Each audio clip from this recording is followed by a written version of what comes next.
थे, लेकिन अब जान लेते हैं पंजाब हरियाणा का हाल कि आखिर पंजाब हरियाणा में न्यूज नेशन के एग्जिट पोल में किसे कितनी सीटें मिलती हुई नजर आ रही हैं, और करेंगे इस पर भी चर्चा। हमारे सहयोगी विद्या का रुख कर लेते हैं और सबसे पहले पंजाब का क्या हाल है वो विद्या हमें दिखा रहे हैं।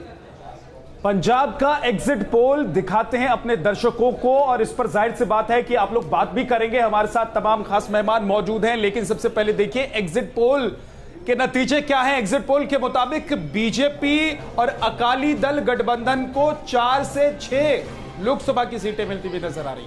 कांग्रेस के खाते में 6 से 8 सीटें जा सकती है। आम आदमी पार्टी को 0 से 2, यानी कि आम आदमी पार्टी का खाता खुलेगा या नहीं, इसको लेकर संशय है। लेकिन 2014 के मुकाबले अगर देखें इस बार के एग्जिट पोल के नतीजे को, तो वो क्या कहते हैं देखिए।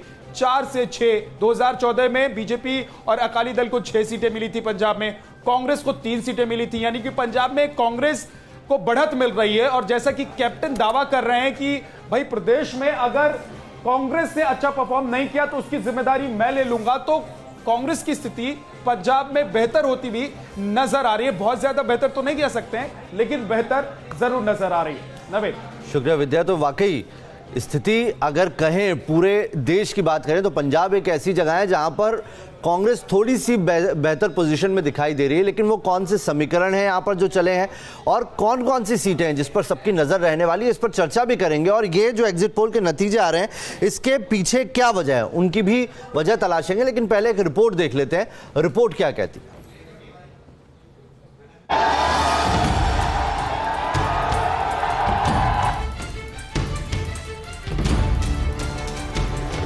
2019 के चुनाव में सबसे ज्यादा रंगीला, रोमांचक और इंटरटेनिंग चुनाव पंजाब का रहा।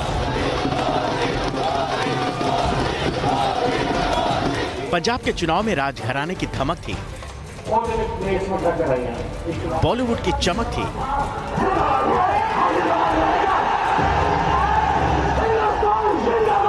और कॉमेडियन की हंसी भी। पंजाब की कुल 13 सीटों पर त्रिकोणीय मुकाबले देखने को मिले। 2014 में 4 सीटें अकाली दल के पास थी, 4 आम आदमी पार्टी के पास, 3 कांग्रेस के पास और 2 बीजेपी के पास थी। और अब इन सीटों पर हर पार्टी की नजर है। अकाली दल और बीजेपी के गठबंधन को सीधे सीधे कांग्रेस से चुनौती मिली, जिसको आम आदमी पार्टी के मोर्चे ने और कठिन बना दिया। 2014 की बनिस्बत 2019 में पंजाब का लोकसभा चुनाव अदला बदली का चुनाव ज्यादा रहा। 2014 में सियासी पिच पर बीजेपी की ओर से बैटिंग करने वाले सिद्धू 2019 में कैप्टन अमरिंदर सिंह की कैप्टनसी में कांग्रेस के लिए फील्डिंग करते नजर आए। हॉट सीट की बात करें तो पंजाब की सबसे ज्यादा निगाहें संगरूर, गुरदासपुर, भटिंडा और फिरोजपुर पर रही। संगरूर से कॉमेडियन भगवंत मान सीट बचाने उतरे तो भटिंडा सीट पर बादल परिवार की काफी कड़ी परीक्षा हुई। ये सीट बादल परिवार की पारंपरिक सीट मानी जाती है। सबसे ज्यादा लाइमलाइट में रही गुरदासपुर की सीट, जहां से सन्नी देओल बीजेपी के उम्मीदवार थे। इस सीट पर सन्नी को कांग्रेस के प्रदेश अध्यक्ष सुनील जाखड़ टक्कर दे रहे थे। पूछना चाहता हूं, मैं तो यहाँ रहने ही वाला हूँ, पहली बात तो ये है। और जो यहाँ रह रहे थे उन्होंने किया क्या? जिन्होंने अच्छा काम किया तो डरते क्यों है? जो अच्छा काम कर रहे हैं तो उनको डर किस बात का? जबकि फिरोजपुर से सुखबीर सिंह बादल चुनावी मुकाबले में हैं। पंजाब में भी रोजगार और इंडस्ट्री बड़ा मुद्दा रहे।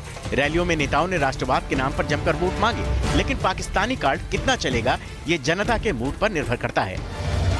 Team news nation.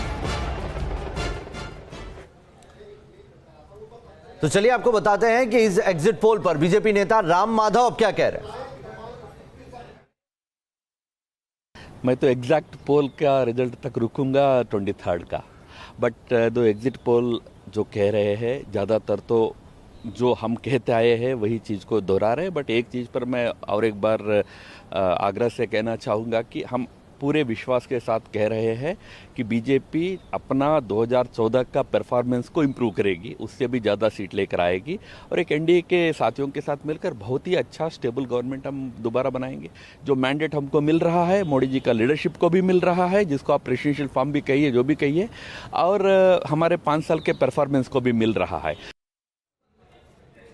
और चलिए हमारे साथ खास मेहमानों के तौर पर उमाकांत लखेड़ा जी जुड़े हुए हैं, वरिष्ठ पत्रकार हैं, एनके सिंह साहब जुड़े हैं और मनोज गिरोला जी वरिष्ठ पत्रकार जुड़े हुए हैं। सबसे पहले एनके सिंह साहब, ऐसा लगता नहीं है कि राज्य में किसी की भी सरकारों कोई फर्क पड़ता दिखाई देता है। यहाँ पर टक्कर जरूर कांग्रेस देती हुई दिखाई दे रही है, लेकिन आप ये बात नहीं भूल सकते कि बीजेपी पंजाब के अंदर सेकेंड पोजीशन पर रहती है, अकाली फर्स्ट लीड लेती है। देखिए, अगर देश में अकेला एक राज्य है जहां की एंटी इनकम्बेंसी कांग्रेस की नहीं रही बल्कि पहले से बेटर हुआ है, वो पंजाब है।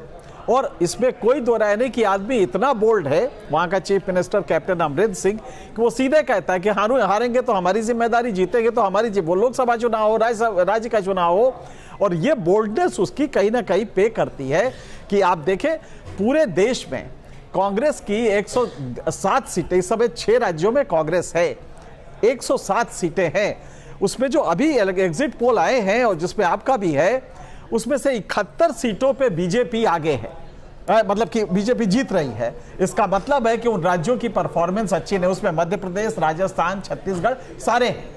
छत्तीसगढ़ में तो 10% जनता ने ज्यादा दिया था 4 महीने पहले, लेकिन उसके बावजूद कांग्रेस उतना अच्छा नहीं कर पा रही है। तो सीधा मतलब है कि सिर्फ पंजाब एक अलग से है जहां की एंटी इनकम्बेंसी तो छोड़िए, इंप्रूव कर रहा है बाकी जगह। और उल्टा बीजेपी जहां रूल कर रही है, उनके यहां जहां पे बीजेपी का शासन है, 70% सीटों पे बीजेपी आगे है। इसका मतलब कि वहां के रूल को लेके आमतौर पे नाराजगी नहीं है। जी मनोज गिरोला जी, नहीं लगता कि एंड टाइम पर जब तक पंजाब के चुनाव आते बहुत सारे ऐसे मुद्दे थे जो सामने आ गए, लेकिन फिर भी कौन से मुख्य मुद्दे थे जो चले? पाकिस्तान कार्ड हमेशा से पंजाब में चलता आया है, राष्ट्रवाद भी इस बार खूब चला है, 84 के दंगे भी एंड में आते हुए शुरू हो गए। हाँ देखिए, ऐसा है कि पंजाब की अगर हम बात करें तो बीजेपी का सिर्फ एक ही कोशिश थी, बीजेपी और अकाली दल की, कि ये जो चुनाव हैं ये मोदी इसमें मेन इशू रहे कि मोदी को वोट दें या मोदी को वोट ना दें।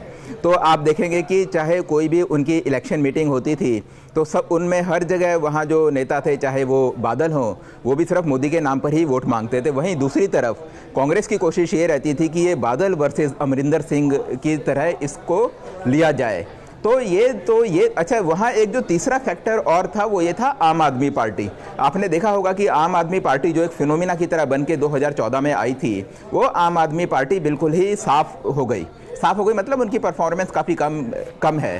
तो उसका फ़ायदा भी कांग्रेस को मिलेगा। और जो एंटी इनकम्बेंसी तो कांग्रेस के अगेंस्ट अभी नहीं है, लेकिन लोगों को अकाली दल का वो शासन अभी भी याद है। तो भले ही ये नेशनल इलेक्शन हो, थोड़ा बहुत स्टेट गवर्नमेंट का भी इसमें फ़र्क पड़ता है। और अगर आप देखें तो वहाँ कांग्रेस की जो हालत है, कांग्रेस की हालत में के अच्छे पीने की जो अच्छी है, उसके पीछे अमरिंदर सिंह ही मेन इशू है। तो मेरे को लगता है कि जो 84 के दंगों वाला जो सैम पिट्रोडा का जो बयान था, उसका जरूर असर हुआ होगा, इसमें कोई डाउट नहीं है, पर उस लेवल पे असर नहीं हुआ कि कोई वहाँ बहुत बड़ा फर्क पड़ सके।